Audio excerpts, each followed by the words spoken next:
রহমতুল্লাহ। নবম শ্রেণীর প্রিয় শিক্ষার্থীরা কেমন আছো? সবাই আশা করি অনেক ভালো আছো। তো আজকে হচ্ছে তোমাদের বাংলা বইয়ের 141 নম্বর পৃষ্ঠার স্মৃতিস্তম্ভ কবিতা 6.1.8 কবিতার কাঠামো বুঝি। ঠিক আছে, এখানে একটি ছক দেওয়া আছে। তো এই ধরনের ছক কিন্তু আমরা আগে পূরণ করেছিলাম অন্যান্য কবিতার। ঠিক আছে, তো কবর বা বৃষ্টি যে কবিতাগুলো ছিল এইগুলো ছক কিন্তু আগেও ছিল। ঠিক আছে, তো স্মৃতিস্তম্ভ কবিতাটি তোমাদের কি কি করতে বলা হয়েছে, যে কবিতাটি পড়ার পর নিচের ছকটি পূরণ করো। তো প্রথম কলামের যে জিজ্ঞাসাগুলো দেওয়া আছে, তো এগুলোর জবাব দ্বিতীয় কলামে তোমাদেরকে লিখতে বলা হয়েছে, এবং এ কাজের জন্য সহপাঠীদের সাথে আলোচনা করো এবং শিক্ষকের সহায়তা নাও। ঠিক আছে, তো বাম পাশে হচ্ছে জিজ্ঞাসা আর ডান পাশে হচ্ছে জবাব।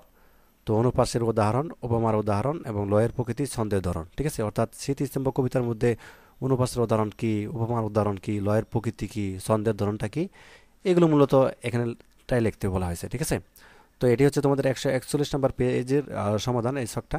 তো চলো এটা যে আনসার সেটা আমরা এখন দেখি। তো আনসারটা হচ্ছে আমরা এইভাবে লিখেছি। তো দেখো, অনুপাসের উদাহরণ, এই যে স্মৃতিস্তম্ভ যে কবিতাটি আছে এই কবিতায় কি নেই? অন্তমিল অনুপাস নেই। ঠিক আছে, এটা শুধুমাত্র কি আছে? পুনরাবৃত্তি অনুপাস আছে। যেমন স্মৃতির মিনার ভেঙেছে তোমার। ঠিক আছে, স্মৃতির মিনার ভেঙেছে তোমার। তো এটা হচ্ছে পুনরাবৃত্তির অনুপাসের উদাহরণ। তো তারপর দেখো উপমার উদাহরণ আমরা কীভাবে দিতে পারি। তো উপমার উদাহরণ দিতে পারি যে সকল বেদনা হয়ে ওঠে এক পতাকার রং। তো এখানে বেদনাকে পতাকার রঙের সাথে তুলনা করা হয়েছে। ঠিক আছে, আশা করি বুঝতে পারছো বিষয়টি। আর লয়ের প্রকৃতি, অর্থাৎ কবিতাটি আসলে লয়ের প্রকৃতিটা কীরকম সেটা বলতে বলা হয়েছে।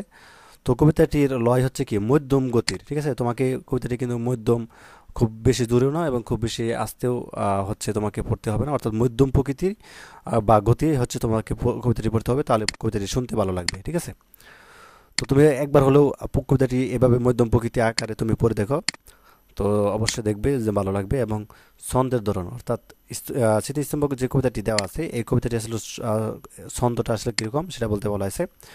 তো ছন্দটা হচ্ছে কবিতাটি কি মাত্রা বৃদ্ধ ছন্দে লেখা। ঠিক আছে, মাত্রা বৃদ্ধ ছন্দে লেখা কবিতাটি। আর কবিতাটি অবশ্যই তোমরা যখন পড়বে মধ্যম গতিতে পড়বে। ঠিক আছে, মানে খুব আস্তে আস্তে পড়বে না এবং কি খুব বেশি জোরে বা স্পিডে পড়বে না, অর্থাৎ মধ্যম গতি রেখে তারপর হচ্ছে কবিতাটি পড়ো এবং শুনতে খুবই ভালো লাগবে।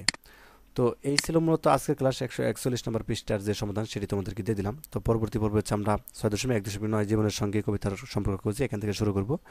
তো ধন্যবাদ সবাইকে এই ভিডিওটি দেখার জন্য। আল্লাহ হাফিজ।